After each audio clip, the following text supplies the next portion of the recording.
ನಮಸ್ತೆ ಸ್ನೇಹಿತರೆ, ನಾನು ನಿಮ್ಮ ಮಾಸ್ಟರ್ ಮೈಂಡ್ CSM ಇನ್ಫಾರ್ಮೇಷನ್ಗೆ ಸ್ವಾಗತ. ಸ್ನೇಹಿತರೆ ಮತ್ತು ಪ್ರೀತಿಯ ವಿದ್ಯಾರ್ಥಿಗಳೇ, ಹೊಸತನದ ಆಲೋಚನೆಯೊಂದಿಗೆ ಇಂದು ನಿಮ್ಮ ಜೊತೆ ನಾನಿದ್ದೇನೆ. ಭಾರತದ ಚುನಾವಣಾ ಆಯೋಗ 25 ಜನವರಿ 1950ರಂದು ರಚನೆಯಾಗಿದ್ದು, ಇದರ ಸವಿ ನೆನಪಿಗಾಗಿ ಪ್ರತಿ ವರ್ಷ ರಾಷ್ಟ್ರೀಯ ಮತದಾರರ ದಿನವನ್ನಾಗಿ ಆಚರಣೆ ಮಾಡಲಾಗುತ್ತದೆ. ಶಾಲಾ ಕಾಲೇಜು ಹಂತದಲ್ಲಿ ಮತದಾರರ ಸಾಕ್ಷರತಾ ಕ್ಲಬ್ ELC ರಚನೆ ಮಾಡಿಕೊಂಡು ಮತದಾರರಿಗೆ ಜಾಗೃತಿ ಮೂಡಿಸುವ ಕಾರ್ಯಕ್ರಮಗಳನ್ನು ಆಯೋಗ ಮತ್ತು ಜಿಲ್ಲಾಡಳಿತ ಮಾಡಿಕೊಂಡು ಬರುತ್ತದೆ. ELC ಅಡಿಯಲ್ಲಿ ವಿದ್ಯಾರ್ಥಿಗಳಿಗೆ ಶಾಲಾ ಮಟ್ಟದ, ಕಾಲೇಜು ಮಟ್ಟದ, ತಾಲೂಕು ಮಟ್ಟದ, ಜಿಲ್ಲಾ ಮಟ್ಟದ, ರಾಜ್ಯ ಮಟ್ಟದ, ರಾಷ್ಟ್ರ ಮಟ್ಟದ ಪ್ರಬಂಧ ಸ್ಪರ್ಧೆ, ಪೋಸ್ಟರ್ ಮೇಕಿಂಗ್, ರಸಪ್ರಶ್ನೆ ಕಾರ್ಯಕ್ರಮಗಳನ್ನು ಏರ್ಪಡಿಸಲಾಗುತ್ತದೆ. ಇದರಲ್ಲಿ ರಸಪ್ರಶ್ನೆ ಕಾರ್ಯಕ್ರಮಕ್ಕೆ ಬರಬಹುದಾದ ಸಂಭವನೀಯ ಪ್ರಶ್ನೆಗಳ ಜೊತೆ ಇದ್ದೇನೆ. ಹಾಗಾದರೆ ಬನ್ನಿ ಪ್ರಶ್ನೆಗಳಿಗೆ ಉತ್ತರ ಹುಡುಕೋಣ. ರಾಷ್ಟ್ರೀಯ ಮತದಾರರ ದಿನವನ್ನಾಗಿ ಯಾವಾಗ ಆಚರಿಸಲಾಗುತ್ತದೆ? ಇದಕ್ಕೆ ಉತ್ತರ ಜನವರಿ 25. ಭಾರತದ ಚುನಾವಣಾ ಆಯೋಗ ಜಾರಿಗೆ ಬಂದ ವರ್ಷ? ಇದಕ್ಕೆ ಉತ್ತರ 1950. ಭಾರತದಲ್ಲಿ ಮತದಾನ ಮಾಡಲು ನಿಗದಿಪಡಿಸಿರುವ ವಯಸ್ಸು 18 ವರ್ಷ. ಭಾರತದ ಚುನಾವಣಾ ಆಯೋಗದಲ್ಲಿರುವ ಸದಸ್ಯರ ಸಂಖ್ಯೆ 3. ಚುನಾವಣಾ ಆಯುಕ್ತರನ್ನು ಯಾರು ನೇಮಿಸುತ್ತಾರೆ? ರಾಷ್ಟ್ರಪತಿ. KYC ಆ್ಯಪ್ ಯಾವುದಕ್ಕೆ ಸಂಬಂಧಿಸಿದೆ? ಅಭ್ಯರ್ಥಿಗಳ ಬಗ್ಗೆ ತಿಳಿಯಲು. ಸಿ-ವಿಜಿಲ್ ಆ್ಯಪ್ ಯಾವುದಕ್ಕೆ ಸಂಬಂಧಿಸಿದೆ? ಚುನಾವಣಾ ಅಪರಾಧಕ್ಕಾಗಿ ಆನ್ಲೈನ್ನಲ್ಲಿ ಮಾಹಿತಿ ನೀಡಲು. ಚುನಾವಣೆಯಲ್ಲಿ MCC ಎಂದರೇನು? Model code of conduct. 2024ರ ಸಾರ್ವತ್ರಿಕ ಚುನಾವಣೆಯ ಘೋಷವಾಕ್ಯ? ಚುನಾವ್ ಕಾ ಪರ್ವ್ ದೇಶ್ ಕಾ ಗರ್ವ್. ಸಕ್ಷಮ್ ಆ್ಯಪ್ ಯಾವುದಕ್ಕೆ ಸಂಬಂಧಿಸಿದೆ? ವಿಕಲಚೇತನರಿಗೆ. ELC ವಿಸ್ತರಿಸಿ. Electoral literacy club. ಚುನಾವಣೆಯಲ್ಲಿ ಪೋಲಿಂಗ್ ಏಜೆಂಟ್ ನೇಮಕ ಮಾಡಲು ಯಾವ ಫಾರ್ಮ್ ನಂಬರ್ ತುಂಬಬೇಕು? Form number 10. ಲೋಕಸಭೆ, ವಿಧಾನಸಭೆಗೆ ಸ್ಪರ್ಧಿಸುವ ಅಭ್ಯರ್ಥಿಗಳು ನಾಮಪತ್ರದೊಂದಿಗೆ ಯಾವ ಫಾರ್ಮ್ ನೀಡಬೇಕು? ಫಾರ್ಮ್ A ಮತ್ತು B. ಮತದಾರರ ನೋಂದಣಿಯಲ್ಲಿ ಫಾರ್ಮ್ ನಂಬರ್ 6B ಯಾವುದಕ್ಕೆ ಸಂಬಂಧಿಸಿದೆ? ಆಧಾರ್ ಜೋಡಣೆ. ಮತದಾರರ ಪಟ್ಟಿಯಿಂದ ತೆಗೆದುಹಾಕಲು ಯಾವ ಫಾರ್ಮನ್ನು ತುಂಬಬೇಕು? Form number 7. ಭಾರತದ ಪ್ರಥಮ ಚುನಾವಣಾ ಆಯುಕ್ತರು ಯಾರು? ಸುಕುಮಾರ್ ಸೇನ್. ಚುನಾವಣಾ ನಾಮಪತ್ರ ಮತ್ತು ಅನುಮತಿಯ ಬಗ್ಗೆ ಅಭ್ಯರ್ಥಿಗಳು ಯಾವ ಆ್ಯಪ್ನಲ್ಲಿ ನೋಡಬಹುದು? ಸುವಿಧಾ. ಭಾರತದ ಈಗಿನ ಚುನಾವಣಾ ಆಯುಕ್ತರು ಯಾರು? ರಾಜೀವ್ ಕುಮಾರ್. ಭಾರತ ಚುನಾವಣಾ ಆಯೋಗ ಮತ್ತು ನಿಯಮಗಳ ಬಗ್ಗೆ ಮಾಹಿತಿ ನೀಡುವ ಭಾರತ ಸಂವಿಧಾನದ ವಿಧಿಗಳು 324ರಿಂದ 329. ರಾಷ್ಟ್ರೀಯ ಪಕ್ಷಗಳು ಮತ್ತು ಪ್ರಾದೇಶಿಕ ಪಕ್ಷಗಳೆಂದು ಯಾವ ಕಾಯ್ದೆಯ ಆಧಾರದ ಮೇಲೆ ನಿರ್ಧರಿಸಲಾಗುತ್ತದೆ? ಚುನಾವಣಾ ಚಿಹ್ನೆಗಳ ಕಾಯ್ದೆ 2000. ಚುನಾವಣಾ ವ್ಯವಸ್ಥೆಯಲ್ಲಿ ಮತದಾರನ ಗುರುತಿನ ಚೀಟಿ ಜಾರಿಗೆ ತಂದ ಚುನಾವಣಾ ಆಯುಕ್ತರು ಯಾರು? ಉತ್ತರ ಟಿ.ಎನ್. ಶೇಷನ್. ಇ.ವಿ.ಎಂ ಅನ್ನು ಮೊದಲು ಯಾವ ವಿಧಾನಸಭಾ ಚುನಾವಣೆಯಲ್ಲಿ ಬಳಸಲಾಯಿತು? ಉತ್ತರ 1998. ಚುನಾವಣಾ ಸಮಯದಲ್ಲಿ ಕಂಟ್ರೋಲ್ ಯೂನಿಟ್ ಯಾರ ಕೈಯಲ್ಲಿ ಇರುತ್ತದೆ? ಮೂರನೇ ಮತಗಟ್ಟೆ ಅಧಿಕಾರಿ. ಮತದಾರ ತಾನು ಮತದಾನ ನೀಡಿದ ಚಿಹ್ನೆಯ ಬಗ್ಗೆ ಎಲ್ಲಿ ಖಾತರಿಪಡಿಸಿಕೊಳ್ಳಬಹುದು? ವಿವಿ-ಪ್ಯಾಟ್. ಕೇಂದ್ರದಲ್ಲಿ ಮೊದಲ ಸಮ್ಮಿಶ್ರ ಸರ್ಕಾರ ಯಾವಾಗ ರಚನೆಯಾಯಿತು? 1977. ಪಕ್ಷಾಂತರ ನಿಷೇಧ ಕಾಯ್ದೆ ಯಾವಾಗ ಜಾರಿಗೆ ಬಂದಿತು? 1985. NVSP ವಿಸ್ತರಿಸಿ. National voters service portal. ರಾಷ್ಟ್ರೀಯ ಮತದಾರರ ದಿನಾಚರಣೆ ಯಾವ ವರ್ಷದಿಂದ ಪ್ರಾರಂಭಿಸಲಾಯಿತು? 2011. ಸ್ವೀಪ್ನ ಜಿಲ್ಲಾ ಮಟ್ಟದ ಕಾರ್ಯಕಾರಿ ಅಧಿಕಾರಿ ಯಾರು? ಮುಖ್ಯ ಕಾರ್ಯನಿರ್ವಹಣಾ ಅಧಿಕಾರಿ. ಮತಗಟ್ಟೆ ಹಂತದಲ್ಲಿ ಮತದಾರರ ಪಟ್ಟಿಯನ್ನು ಸರಿಪಡಿಸುವ ಅಧಿಕಾರಿ ಯಾರು? BLO. BLOಗಳು ಬಳಸುವ ಆ್ಯಪ್ನ ಹೆಸರೇನು? ಗರುಡ.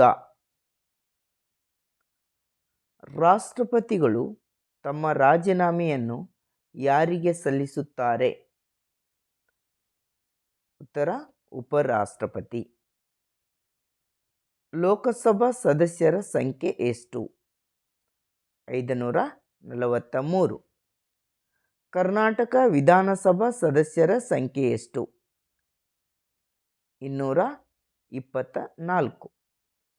ಮತದಾರರ ಪಟ್ಟಿಯನ್ನು ಎಷ್ಟು ವರ್ಷಗಳಿಗೊಮ್ಮೆ ಪರಿಷ್ಕರಿಸಲಾಗುತ್ತದೆ? ಉತ್ತರ ಪ್ರತಿ ವರ್ಷ. ಮತದಾರರ ವಯಸ್ಸನ್ನು 21ರಿಂದ 18ಕ್ಕೆ ಸಂವಿಧಾನದ ಯಾವ ತಿದ್ದುಪಡಿಯ ಮೂಲಕ ಇಳಿಸಲಾಯಿತು? 61ನೇ ತಿದ್ದುಪಡಿ. ಬಹಿರಂಗ ಚುನಾವಣಾ ಪ್ರಚಾರವನ್ನು ಮತದಾನದ ಎಷ್ಟು ಗಂಟೆ ಮೊದಲು ನಿಲ್ಲಿಸಬೇಕು? ಉತ್ತರ 48 ಗಂಟೆ. ಮಹಿಳೆಯರಿಗೆ ಲೋಕಸಭೆ ಮತ್ತು ರಾಜ್ಯ ಶಾಸನಸಭೆಗಳಿಗೆ ಮೀಸಲಾತಿ ಕಲ್ಪಿಸಲು ಎಷ್ಟನೇ ತಿದ್ದುಪಡಿ ಮೂಲಕ ಕ್ರಮ ಕೈಗೊಳ್ಳಲಾಗಿದೆ? ಉತ್ತರ 106. ಇವಿಎಂನಲ್ಲಿರುವ ಪ್ರಮುಖ 2 ಯೂನಿಟ್ಗಳಾವುವು? Control unit, ballot unit. Rajya Sabha ಸದಸ್ಯರ ಸಂಖ್ಯೆ ಎಷ್ಟು? 250. ಕರ್ನಾಟಕ ವಿಧಾನಸಭಾ ಸದಸ್ಯರ ಸಂಖ್ಯೆ ಎಷ್ಟು?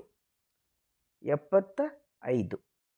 ಸ್ಥಳಾಂತರ, ತಿದ್ದುಪಡಿ, ಮತದಾರರ ಗುರುತಿನ ಬದಲಾವಣೆ, ವಿಕಲಚೇತನರ ಗುರುತಿಸುವಿಕೆಗೆ ಸಂಬಂಧಿಸಿದಂತೆ ಯಾವ ಫಾರ್ಮ್ ತುಂಬಬೇಕು?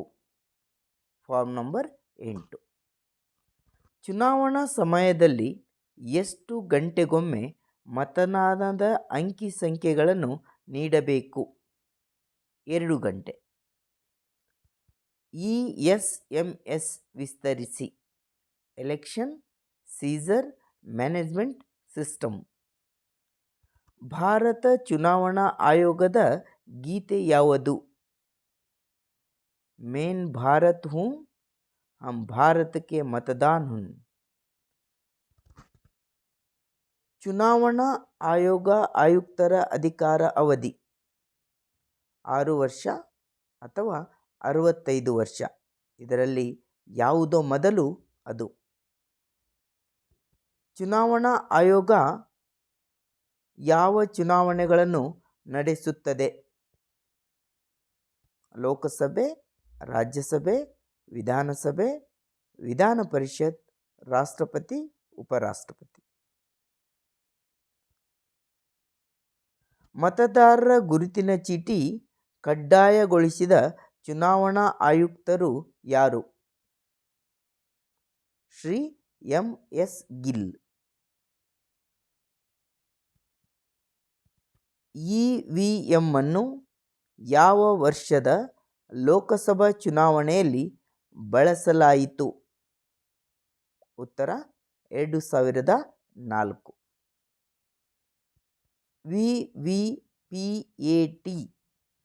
ವಿವಿಪ್ಯಾಟ್ ವಿಸ್ತರಿಸಿ ವೋಟರ್ ವೆರಿಫಿಯೇಬಲ್ ಪೇಪರ್ ಆಡಿಟ್ ಟ್ರಯಲ್. ಪ್ರಜಾಪ್ರಭುತ್ವದಲ್ಲಿ ಪ್ರಜೆಗಳ ವಾಣಿಯೇ ಡ್ಯಾಶ್ ದೈವವಾಣಿ.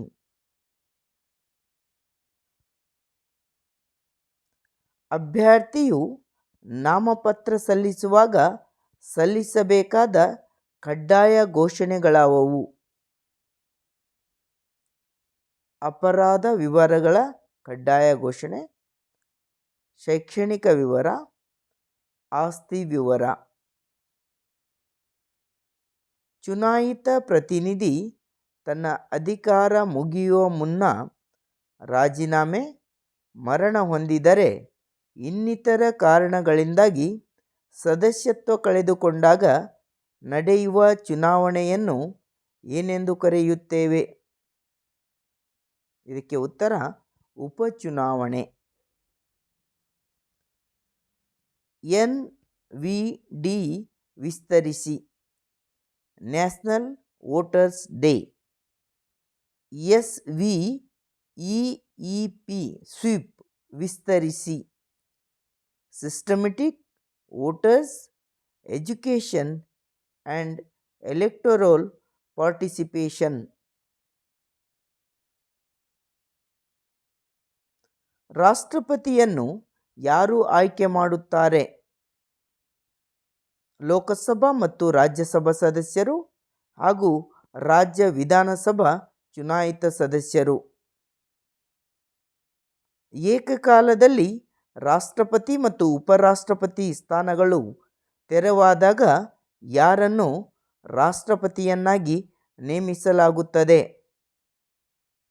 ಈ ಪ್ರಶ್ನೆಗೆ ಉತ್ತರ ಸರ್ವೋಚ್ಚ ನ್ಯಾಯಾಲಯದ ಮುಖ್ಯ ನ್ಯಾಯಾಧೀಶರನ್ನು. NOTA ನೋಟಾ ವಿಸ್ತರಿಸಿ ನಾನ್ ಆಫ್ ದ ಅಬೋವ್. ಮೇಲಿನವರು ಯಾರು ನನ್ನ ಆಯ್ಕೆ ಅಲ್ಲ?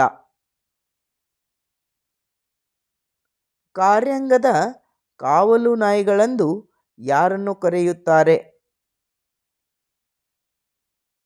ವಿರೋಧ ಪಕ್ಷಗಳು.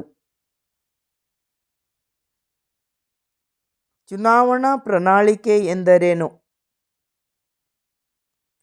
ಚುನಾವಣಾ ಪೂರ್ವದಲ್ಲಿ ಮತದಾರರನ್ನು ಸೆಳೆಯಲು ರಾಜಕೀಯ ಪಕ್ಷಗಳು ನೀಡುವ ಭರವಸೆ.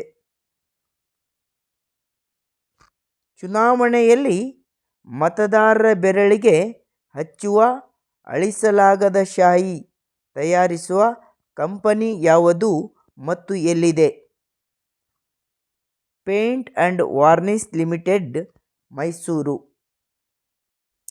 EPIC ಎಪಿಕ್ ವಿಸ್ತರಿಸಿ ಎಲೆಕ್ಟ್ರೋಲ್ ಫೋಟೋ ಐಡೆಂಟಿಟಿ ಕಾರ್ಡ್ ಮತದಾರರ ಗುರುತಿನ ಚೀಟಿ.